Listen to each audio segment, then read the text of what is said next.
ang hirap unawain ng iba, kahit na may kanya-kanyang opinyon. Sa mga relihiyon at sa politika man, di nagkakaunawaan kung ano ang dahilan.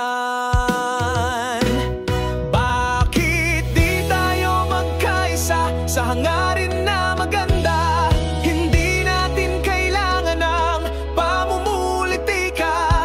Kung ang ating bansa ang siyang magdurusa, ang pagunlad ay nakasalalay sa atin kung tayo ay magkakaisa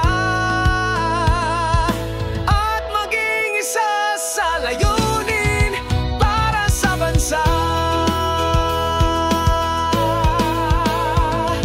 Sa social media, away dito, away doon. Mga komento'y nagliparan, puno ng pot at galit. Di ba natin maisip na tayo'y Pilipino rin? Kailangan nating magkaisa, wag nang mag-alinlangan.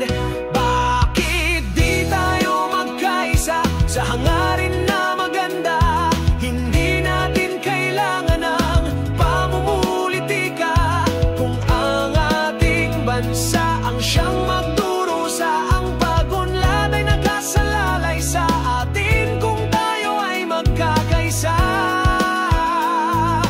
at maging isa sa layunin para sa bansa. Sa mata ng mamamayan at kabataan, magkakaibang prinsipyong nakikitaan. Nagkakagulo ang tao at sambayanan dahil sa kanilang partidong sinusuportahan. Bakit di tayo magkaisa sa hangarin na maganda? Hindi natin kailangan ng pamumulitika. Kung ang ating bansa ang siyang magdurusa, ang pagunlad ay nakasalalay sa atin kung tayo ay magkakaisa at maging isa sa layunin para sa bansa.